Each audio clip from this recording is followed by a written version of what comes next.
السلام علیکم ورحمۃ اللہ وبرکاتہ۔ بیٹی کی شادی کرتے ہی اچھے خاصے زبیر صاحب بستر سے لگ گئے۔ بہو زینت ان کی خوب خدمت کرنے لگی تھی۔ پھر زینت نے انہیں ریٹائرمنٹ کے لیے مشورہ دیا۔ زینت کی باتوں میں آ کر زبیر صاحب نے ریٹائرمنٹ لی اور اس کا سارا پیسہ زینت نے لے لیا۔ کچھ مہینوں بعد بہو نے رنگ بدلا اور زبیر صاحب کو اپنے کمرے میں بند کر دیا۔ وہ سارا دن چیختے چلاتے، کوئی نہ سنتا۔ ایک شام زبیر صاحب کی بیٹی آئی اور بیٹے کو باپ کو کمرے کا دروازہ کھولا تو اس کے ہوش اڑ گئے، کیونکہ زبیر صاحب کی بڑی اچھی سرکاری نوکری تھی۔ ہٹے کٹے آدمی تھے۔ بیوی کے گزرنے کے بعد دونوں بچوں کو انہوں نے خود ہی پالا پوس کر بڑا کیا تھا۔ اپنی بیٹی سفینہ کی شادی انہوں نے اس کی خالہ کے گھر کی تھی۔ سفینہ رخصت ہو کر دوسرے شہر اپنے خالہ کے پاس چلی گئی تھی، جبکہ اکبر نے MBA مکمل کر کے نوکری کی تلاش شروع کر دی تھی۔ کچھ ہی عرصے بعد اکبر کی بھی اچھی خاصی نوکری لگ گئی اور پھر انہیں لگا کہ ان کے گھر میں ایک عورت کی کمی تھی۔ اب تک تو زبیر صاحب ہی گھر کے سارے کام کر لیا کرتے تھے، مگر بیٹے کی نوکری لگنے کے بعد وہ دن رات اس کی شادی کا خواب دیکھنے لگے تھے۔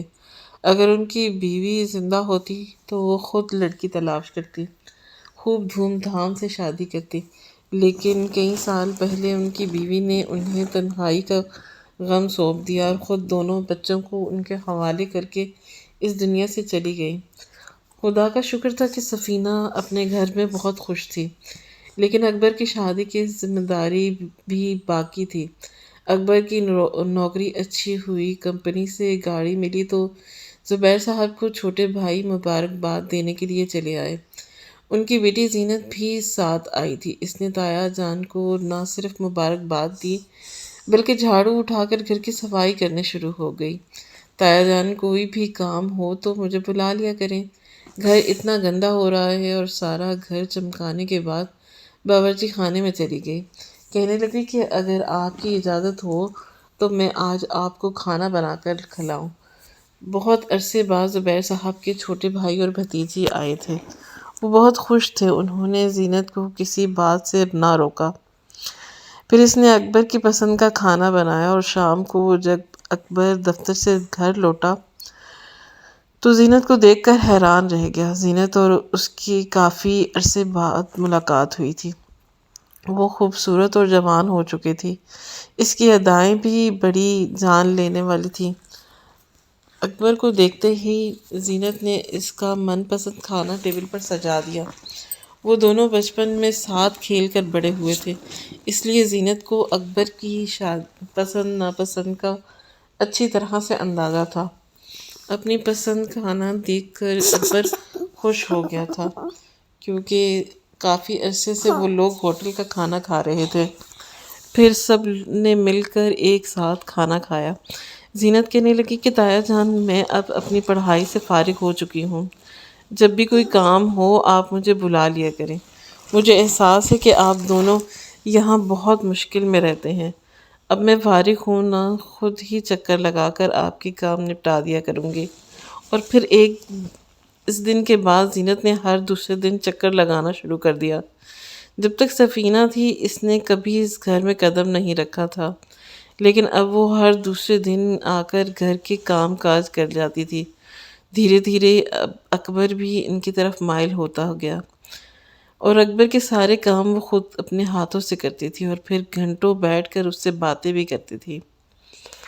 اس نے اکبر کے دل میں اپنی لیے جگہ بنا لی تھی اور اکبر کو اس کی محبت ہو گئی تھی۔ زبیر صاحب کو بھی بھتیجی سے محبت تھی اور ان کا خون تھی، اس لیے انہوں نے بھی دل ہی دل میں فیصلہ کر لیا تھا کہ وہ زینت کو اپنی بہو بنائیں گے۔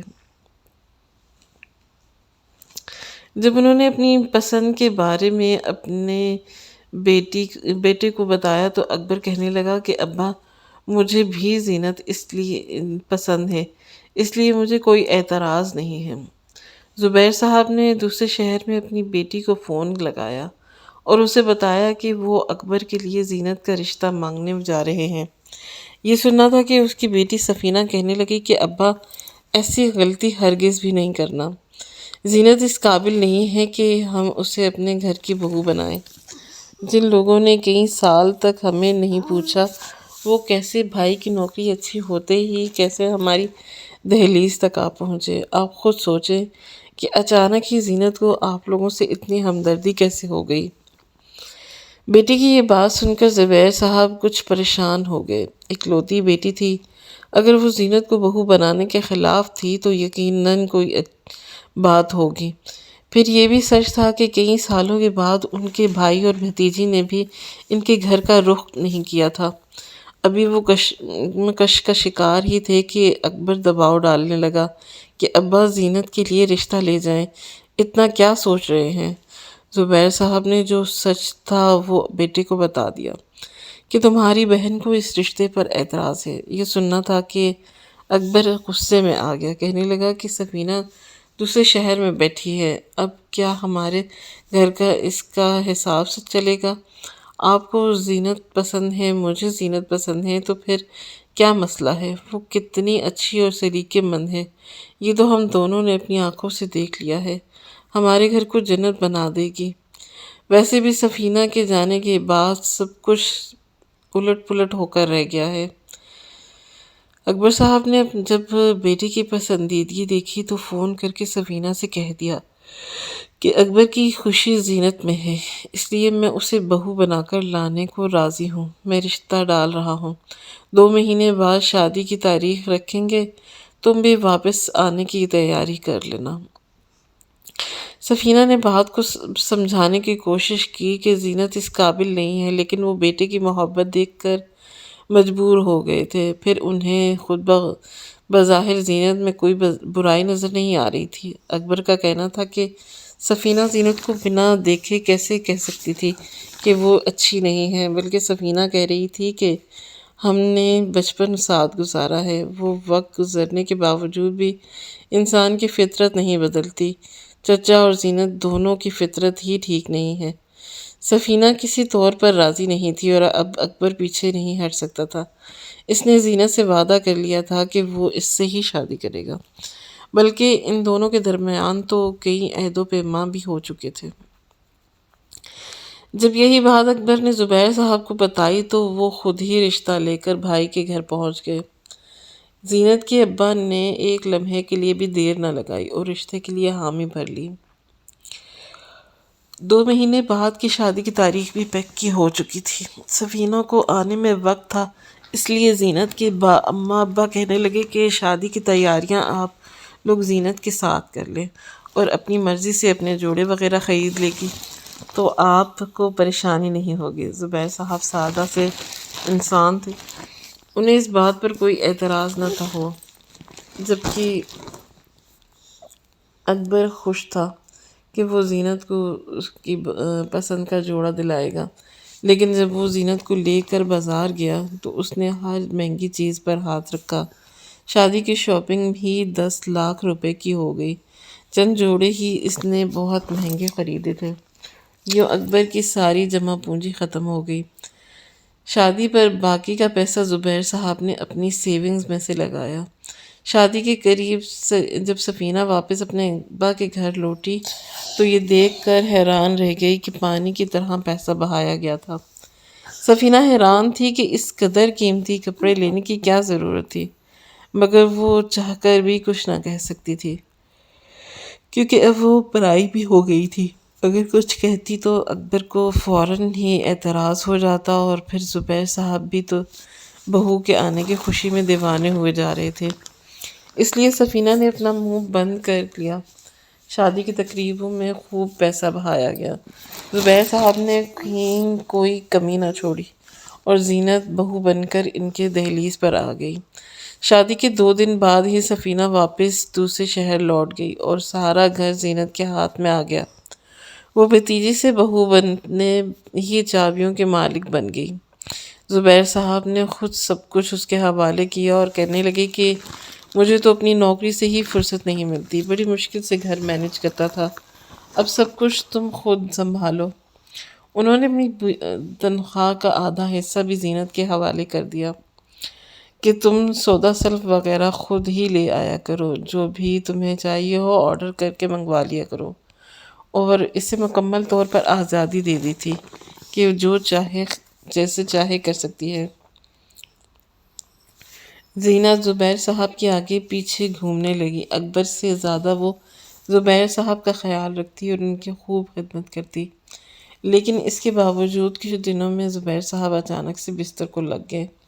وہ شدید بیمار پڑ گئے تھے، ہر وقت پیٹ پکڑ کر تڑپتے رہتے تھے، ان کے پیٹ میں شدید درد رہنے لگا تھا۔ ایک دن زینت خود ہی انہیں کسی ڈاکٹر کے پاس لے گئی اور اس نے بتایا کہ زبیر صاحب کو معدے کا مسئلہ ہو گیا ہے، اس لیے ڈاکٹر نے سب کچھ بند کر دیا ہے، اب انہیں کھانے میں صرف دلیا ہی کھانا ہوگا۔ وہ صبح شام زبیر صاحب کو دلیا دینے لگی، ایک دن پکا لیتی تو 3 دن وہی کھاتے۔ زبیر صاحب کی طبیعت مزید خراب ہو رہی تھی، لیکن زینت ان کے سامنے اچھائی کا ڈھونگ رچاتے نہ تکتی اور ابا ابا کہہ کر انہیں زبردستی باسی دلیا کھلاتی۔ اس نے زبیر صاحب کے کھانے کی ہر صحیح چیز بند کر دی تھی، نہ وہ انہیں دودھ دیتی تھی نہ فروٹ، وہ مانگتے بھی تھے، کہتی کہ ڈاکٹر نے منع کیا ہے۔ اکبر کو بھی اس نے یہی سب کچھ بتایا تھا۔ اکبر اپنی نوکری میں بہت مصروف تھا، اس کا پروموشن ہوا تو وہ صبح کا گیا رات کو واپس آتا تھا، بس باپ کی تھوڑی سی خیر خیریت کر لیتا۔ اسے لگا کہ زینت اچھی طرح سے اس کے باپ کا خیال رکھ رہی ہے، اس لیے اس نے بھی زیادہ کچھ نہ کہا، بلکہ سب معاملات زینت پر ہی چھوڑ دیے۔ زبیر صاحب کو ڈاکٹر کے پاس لے جانا ہوتا تو یا دوائی کھلانی ہوتی تو سب زینت کے ہاتھ میں تھا۔ پھر زینت اٹھتے بیٹھتے زبیر صاحب سے کہنے لگی کہ آپ کب تک نوکری کریں گے؟ آپ تو اکبر کی نوکری بہت اچھی ہو گئی ہے، اب آپ ریٹائرمنٹ لے لیں۔ وہ بار بار یہی بات دہرانے لگی۔ زبیر صاحب کو بھی یہی لگ رہا تھا کہ اب وہ نوکری پر صحیح طریقے سے نہیں جا سکتے، ان کے لیے تو کھڑا ہونا ہی مشکل ہو گیا تھا، کمزوری سے ہاتھ پاؤں کانپتے تھے، اس لیے زبیر صاحب نے ریزائن کر دیا۔ کچھ ہی دنوں بعد انہیں ریٹائرمنٹ کا پیسہ ملا اور وہ پیسہ بھی زینت نے خود سنبھال کر رکھنے کے لیے لے لیا۔ زبیر صاحب نے اپنا سمجھتے اس لیے انہوں نے کوئی اعتراض نہیں کیا۔ ویسے بھی اکبر ان کا اکلوتا بیٹا تھا، جو کچھ بھی تھا اکبر اور سفینہ ہی کا تھا۔ دن بدن زبیر صاحب کی طبیعت خراب ہوتی جا رہی تھی، مناسب خوراک نہ ملنے کی وجہ سے ان کے لیے بات کرنا ہی مشکل ہو گیا تھا۔ اور پھر ایک دن زبیر صاحب کی طبیعت کافی نڈھال ہو گئی تو وہ کہنے لگے کہ مجھے کچھ اچھا کھانے کے لیے دے دو، اب مجھ سے دلیا نہیں کھایا جاتا۔ اس دن زینت نے پہلی بار ان کے ساتھ بدتمیزی کی اور کہنے لگی کہ میں آپ کا اتنا خیال رکھتی ہوں اور آپ الٹے سیدھے کھانے کھا کر بیمار ہونا چاہتے ہیں۔ زینت کے لہجے پر زبیر صاحب پوری طرح چونک گئے، انہوں نے آج تک زینت کو اس آواز اور لہجے میں بات کرتے نہیں سنا۔ یہ تو وہ زینت ہی تھی ہی نہیں جسے انہوں نے اپنے بیٹے کے لیے منتخب کیا تھا۔ زینت انہیں برا بھلا کہہ رہی تھی کہ آپ تو مصیبت ہی بن کر رہ گئے ہیں، سارا وقت آپ کے پیچھے میں پاگل ہوتی رہتی ہوں اور آپ کو عیاشیوں کی پڑی ہے، قبر میں پاؤں لٹک رہے ہیں، بستر پر سکون سے لیٹیں، کیوں نہیں لیٹ جاتے؟ زینت کے لفظوں نے زبیر صاحب کو بالکل شاک کر دیا اور وہ بے یقینی کے عالم میں کھڑے تھے اور زینت چیخ چلا رہی تھی کہ اتنے میں اس کا شوہر اکبر بھی آ گیا۔ فون کی تیز آواز سن کر وہ غصے میں کہنے لگا کہ تم ابا سے کس طرح بات کر رہی ہو؟ زینت نے الٹا جواب دیا کہ میں آپ کے ابا کی دن رات خدمت کرتی ہوں، لیکن انہیں چٹپٹے کھانے چاہیے، بریانی اور مچھلی کی فرمائش کر رہے ہیں، جبکہ تلی ہوئی چیزیں ابا کو سختی سے منع ہے۔ زبیر صاحب کے سامنے ہی زینت نے پوری طرح جھوٹ بولا تھا، جبکہ زبیر صاحب نے ایسی کسی چیز کی فرمائش نہیں کی تھی، وہ تو بس کچھ صحیح کھانا چاہتے تھے۔ بیوی کی بات سن کر اکبر غصے میں آ گیا، کہنے لگا کہ ابا وہ آپ کا اتنا خیال رکھتی ہے، ڈاکٹر کے پاس آپ کو لے کر جاتی ہے، وقت پر دوائیں دیتی ہے، آپ کی وجہ سے زینت کو اپنا بھی ہوش نہیں ہے، وہ سارا وقت آپ کے لیے فکر مند رہتی ہے، اوپر سے سفینہ الگ فون کر کے ہمیں پریشان کرتی ہے کہ ہم آپ کا خیال نہیں رکھتے، پتہ نہیں کیوں اسے لگتا ہے کہ ہم آپ کے دشمن ہیں، نہ جانے آپ اس سے بھی کیا کچھ کہتے رہتے ہیں۔ اپنا نہیں تو کم سے کم زینت کا ہی خیال کر لیں۔ زینت نے بہو نہیں بیٹی بن کر آپ کی خدمت کی ہے اور آپ اسے ہی پریشان کر رہے ہیں۔ اکبر نے بجائے زبیر صاحب کی بات سننے کے الٹا انہیں ہی دو چار باتیں سنا دی۔ پھر وہ زینت کا ہاتھ پکڑ کر کمرے میں چلا گیا اور اکبر صاحب بیٹے اور بہو کا منہ تکتے رہ گئے۔ انہیں فوراً ہی سفینہ کی بات یاد آئی کہ اگر آپ زینت کو بہو بنائیں گے تو بہت پچھتائیں گے۔ انہیں لگ رہا تھا کہ زینت جان بوجھ کر یہ سب کچھ کر رہی ہے۔ اگلے دن زبیر صاحب نے اپنے ایک دوست کو بلایا اور کہنے لگے کہ تم مجھے کسی اچھے ڈاکٹر کے پاس لے چلو۔ نہ جانے میں کون سی ڈاکٹر کے پاس جا رہا ہوں کہ میری طبیعت ہی نہیں ٹھیک ہو رہی۔ زبیر صاحب کو شک ہو رہا تھا کہ زینت نے کچھ ایسا کیا ہے جس کی وجہ سے وہ بہت زیادہ بیمار پڑ گئے ہیں۔ اس سے پہلے کہ زبیر صاحب اپنے دوست کے ساتھ ڈاکٹر کے پاس جاتے، زینت نے ہنگامہ کھڑا کر دیا، ان کے دوست کو خوب برا بھلا کہا اور گھر سے نکال دیا، اور اس کے بعد زبیر صاحب کو کمرے میں بند کر دیا اور اکبر کو فون لگا کر کہا تھا کہ تمہارے ابا اپنے دوست کے ساتھ کسی ڈاکٹر کے پاس جانا چاہ رہے ہیں، میری برائیاں کر رہے ہیں اور کہہ رہے ہیں کہ میں انہیں پتہ نہیں کس 2 نمبر ڈاکٹر کو دکھا رہی ہوں۔ میں اب مزید اس گھر میں نہیں رہ سکتی۔ میری اتنی قربانیوں کے بدلے میں تمہارے ابا نے میرے ساتھ بہت برا سلوک کیا ہے۔ یہ کہہ کر وہ رونے لگی۔ اکبر نے انہیں تسلی دی اور جب وہ شام کو واپس لوٹا تو زبیر صاحب کے کمرے میں گیا اور غصے میں بھرے بیٹھے تھے کیونکہ سارا دن ان کی بہو نے انہیں کمرے میں بند کیا تھا۔ اس سے پہلے کہ وہ غصے میں بیٹے کو سب کچھ بتاتے، الٹا وہ غصہ ہو گیا اور کہنے لگے کہ آپ کو اپنے دوست کو بلانے کی کیا ضرورت تھی جب زینت آپ کو خود ایک اچھے ڈاکٹر کے پاس لے کر جا رہی ہے۔ آپ کو کیا بتانا چاہتے تھے کہ سب لوگوں کو کہ میری بیوی آپ کا خیال نہیں رکھتی؟ زبیر صاحب کا صبر ختم ہوتا جا رہا تھا۔ تمہاری بیوی مجھے صبح سے کمرے میں بند کر کے بیٹھی ہوئی ہے، تم ہی بتاؤ کہ میں کیا کروں؟ ان کی بات سن کر اکبر نے زینت کی طرف دیکھا اور پوچھنے لگے کہ تم نے ابا کو کمرے میں بند کیا تھا؟ زینت نے پینترا بدلا اور کانوں کو ہاتھ لگا لیا۔ کہنے لگی کہ توبہ توبہ، میری کیا مجال ہے جب میں کوئی ایسی حرکت کروں؟ میں تو ابا کو بہت چاہتی ہوں، آپ کے سامنے ہی ہے، میں ان کا کتنا خیال رکھتی ہوں، لیکن وہ سفینہ ہے نا، وہ دوسرے شہر سے فون کر کے انہیں ہمارے خلاف بھڑکاتی ہے اور پھر ابا کو جو کچھ وہ کہتی ہے ابا وہی کہتے ہیں۔ اب بھی یقیناً اس نے ہی میری نفرت میں کچھ ایسا کہا ہوگا۔ یہ بات تو اکبر بھی جانتا تھا کہ سفینہ زینت کو پسند نہیں کرتی، اس لیے اس نے زینت کو اس بات پر فوراً ہی بھروسہ کر لیا اور اپنے باپ سے کہنے لگا کہ آئندہ آپ میری بیوی کے بارے میں کوئی غلط بات نہیں کہیں گے۔ سفینہ کو تو میں خود اچھی طرح دیکھ لوں گا، وہ دوسرے شہر میں گھر بیٹھ کر بھی ہمارے گھر میں آگ لگانے کا کام بخوبی کر رہی ہے۔ یہ کہہ کر اکبر تو غصے میں گھر سے نکل گیا، جبکہ زینت مسکراتے ہوئے زبیر صاحب کے سامنے کھڑی تھی۔ زینت کا اصل روپ زبیر صاحب کو اب نظر آ گیا تھا، لیکن اب بہت دیر ہو چکی تھی۔ ان کا بیٹا بیوی کی مٹھی میں تھا۔ کسی سے بھی زینت کے بارے میں کچھ کہنا تو وہ شاید یقین نہ کرتا، کیونکہ سب کے سامنے اس نے بڑی نیک اور اچھی بہو کوئی ہو ہی نہیں سکتی۔ زینت نے وہی باسی دلیا زبیر صاحب کے کمرے میں پٹخا تھا اور پھر کمرہ بند کر کے نکل گئی تھی۔ زبیر صاحب نم آنکھوں سے بس زینت کو جاتا ہوا دیکھ رہے تھے۔ انہوں نے سوچا بھی نہیں تھا کہ ان کا اپنا خون، ان کی صغیر بھتیجی ان کے ساتھ ایسا ظلم کر سکتی ہے۔ انہیں یقین ہو گیا تھا کہ زینت نے کچھ ایسا کیا ہے جس کی وجہ سے وہ بیمار ہوئے ہیں۔ ان کی ریٹائرمنٹ کا سارا پیسہ بھی زینت نے اپنے پاس ہی رکھ لیا تھا۔ پھر اس نے زبیر صاحب کا کمرہ مستقل طور پر ہی باہر سے بند کر دیا۔ صبح میں وہ پانی اور کھانا رکھ کر چلی جاتی اور پھر سارا دن پلٹ کر نہ آتی۔ جب اکبر کے آنے کا وقت ہوتا تو اس وقت وہ ان کے کمرے کا دروازہ کھول لیتی اور ان کے خدمت کرنے کا ڈھونگ رچاتی۔ اکبر کے پاس بھی انہیں دیکھنے کے لیے وقت نہیں تھا۔ ہٹے کٹے کام کاج کرنے والے زبیر صاحب جب چار دیواری میں قید ہوئے تو وہ دیوانوں کی طرح چیخنے چلانے لگے۔ سارا دن شور مچاتے کہ مجھے باہر نکالو۔ زینت نے انہیں پاگل کا لقب دے دیا تھا۔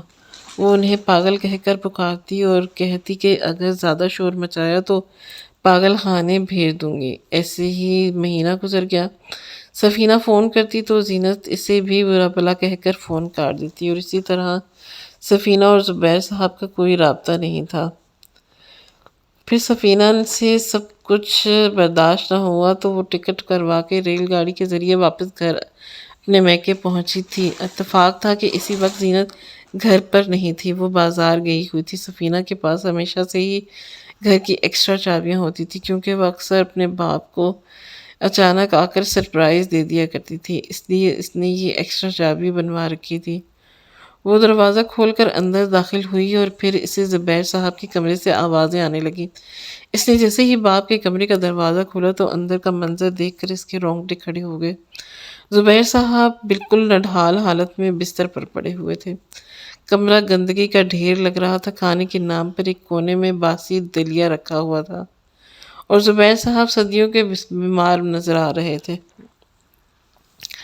وہ دوڑ کر باپ کے گلے سے لگ گئی اور رونے لگی۔ زبیر صاحب نے اسے سارا سچ بتا دیا۔ سچائی جاننے کے بعد سفینہ کو بہت غصہ آیا اور پھر اکبر کو فون کر کے گھر بلا لیا۔ اکبر لوٹا تو سفینہ نے اسے سارا سچ بتا دیا، لیکن اکبر کی آنکھوں پر زینت کی محبت کی پٹی بن گئی تھی۔ وہ الٹا سفینہ کو برا بھلا بولنے لگا۔ سفینہ نے بھائی کو تو کچھ نہ کہا، لیکن اپنے باپ کو لے کر وہ اپنے ساتھ دوسرے شہر چلی آئی۔ زبیر صاحب کا خیال رکھنے لگی۔ چند دنوں میں ہی وہ بالکل ٹھیک ہو گئے۔ دراصل ان کی بیماری کی وجہ بھی زینت ہی تھی، جو انہیں غلط دوائیاں دے رہی تھی، اور بیمار بھی زینت نے ہی کیا تھا۔ اس نے انہیں کھانے میں کچھ الٹا سیدھا کھلایا تھا، جس کی وجہ سے ان کے پیٹ میں درد شروع تھا، اور اس کے بعد غلط علاج کی وجہ سے وہ پوری طرح ہی بستر میں لگ گئے تھے۔ زینت کا مقصد ان کے سرکاری نوکری کے ریٹائرمنٹ کا پیسہ کھانا تھا، جو وہ کھا چکی تھی۔ آہستہ آہستہ سفینہ کی توجہ سے وہ ٹھیک ہوتے چلے گئے۔ ان کا داماد ایک نیک آدمی تھا، اس نے بھی سسر کا بہت خیال رکھا تھا۔ چند مہینے گزرنے تھے تو ایک دن اکبر سفینہ کے گھر پہنچ گیا۔ سفینہ بھائی کو دیکھ کر حیران ہوئی۔ اکبر اپنے باپ کی قدموں میں بیٹھ کر معافی مانگنے لگا۔ اسے اپنے کیے پر پچھتاوا ہو رہا تھا۔ سب حیران تھے کہ اچانک ہی اکبر کو زینت کی سچائی کیسے نظر آ گئی۔ پھر اکبر نے بتایا تھا کہ زینت اس کی ساری جمع پونجی اپنی عیاشیوں میں لٹا دی ہے۔ ابا کی ریٹائرمنٹ کا پیسہ بھی پوری طرح خرچ کر دیا۔ پھر قسمت نے پلٹا کھایا اور جب اکبر کی نوکری چھوٹی تو زینت نے اسے خوب برا بھلا کہا اور گھر چھوڑ کر چلی گئی۔ غصے میں ہی اس نے اکبر کو یہ بھی بتا دیا کہ اس نے زبیر صاحب کے ساتھ جان بوجھ کر برا سلوک کیا تھا۔ اکبر کے پاس کچھ بھی نہیں تھا اور اکبر کو اس کی سچائی سمجھ آ گئی تھی، اس لیے اکبر اپنے باپ کے پاس آیا تھا۔ زبیر صاحب اب باپ تھے، انہوں نے بیٹے کو معاف کر دیا۔ سفینہ نے بھی بھائی کو معاف کر دیا، لیکن اب وہ زبیر صاحب کو اکبر کے حوالے نہیں کرنا چاہتی تھی۔ لیکن اکبر نے وعدہ کیا تھا کہ اب وہ زبیر صاحب کا بہت خیال رکھے گا، اور پورے 1 سال بعد زبیر صاحب اپنے گھر واپس لوٹے تھے۔ اس 1 سال میں انہوں نے ہر رات اپنے گھر کی یاد میں آنسو بہائے تھے۔ اپنے گھر آ کر ان کا دل پھر سے جی اٹھا تھا۔ اکبر نے ان کو خود خیال رکھنا شروع کر دیا تھا۔ چند دن بعد ہی اسے پہلے سے بھی بڑی کمپنی میں نوکری کی آفر آئی اور گاڑی کے ساتھ ساتھ ایک نیا گھر بھی ملا۔ زینت کو اپنی نیکی غلطی پر افسوس ہوا کہ اس نے جلد بازی میں اکبر کا گھر کیوں چھوڑا، اور وہ واپس آنے کی کوشش کرنے لگی، لیکن اکبر نے اسے طلاق دے دی، کیونکہ زینت جیسی لڑکیاں گھر بسا نہیں سکتی، بلکہ وہ بسے ہوئے گھروں کو بھی اجاڑ دیتی ہیں۔ آج اکبر اپنے والد کے ساتھ بہت خوش ہے۔ سفینہ نے اپنی نند سے اکبر کی شادی کروا دی۔ سفینہ کی نند دلربا واقعی ہی ایک اچھی لڑکی تھی، جس نے سسر کو باپ کی ہی جگہ ان کا گھر پھر سے جنت بنا دیا، جبکہ زینت کی حرکتوں کی وجہ سے اسے اس کے بھائیوں نے گھر سے نکال دیا اور سڑکوں کے دھکے کھا رہی تھی، لیکن کوئی اسے پناہ دینے والا نہیں تھا۔ لوگ اپنے گھروں، اپنے شوہر، اپنے رشتوں کے حفاظت نہیں کرتے، ایک دن ان کا انجام ایسا ہی ہوتا ہے جیسے زینت کا ہوا ہے۔ آخر میں سب مردوں سے یہی کہنا چاہوں گا کہ آپ کے ماں باپ آپ کی اپنی ذمہ داری ہے، اپنی بیویوں کے حوالے کر کے اپنے ماں باپ سے غافل نہ ہوا کریں۔ روز محشر آپ کے ماں باپ کے حوالے سے جوابات آپ سے کیے جائیں گے، نہ کہ آپ کی بیویوں سے۔ آپ کی بیوی کا یہ فرض نہیں ہے کہ وہ آپ کے ماں باپ کا خیال رکھے۔ اگر وہ اپنی نیک نیتی سے آپ کے ماں باپ کی خدمت کرتی ہے تو اسے ثواب ضرور ملے گا، لیکن اگر نہیں کرتی تو اسے گناہ نہیں ملے گا۔ لیکن اگر آپ اپنے ماں باپ کو چھوڑ دیں گے، انہیں بھول جائیں گے یا پھر ان کی خدمت نہیں کریں گے تو آپ ضرور خدا کی بارگاہ میں جواب دہ ہوں گے، کیونکہ جس طرح اولاد کا ماں باپ پر حق ہے، اسی طرح کچھ فرض بھی ہے۔ لڑکیوں کو بھی چاہیے کہ اپنے ساس سسر کو ماں باپ سمجھ کر ان کی خدمت کریں، ان کی دعائیں لیں۔ بڑوں کی دعائیں تو ایسے بھی انسان کی زندگی کو بدل دیتی ہیں، پھر ساس سسر تو ماں باپ جیسے ہی ہوتے ہیں۔ ان کی دعائیں یقیناً زندگی میں خوشیاں بھر سکتی ہیں۔ اسی دنیا کی زندگی بہت چھوٹی سی زندگی ہے، اسے نفرت، حسد، جلن اور لالچ کی نظر کرنے کے بجائے پیار محبت سے گزارنے کی کوشش کریں تاکہ یہ خوبصورت بن جائے۔ ناظرین، اسی طرح کے مزید سبق آموز کہانیاں سننے کے لیے ہماری ویڈیو کو لائک کریں، شیئر کریں اور ہمارے چینل کو ضرور سبسکرائب کریں۔ شکریہ۔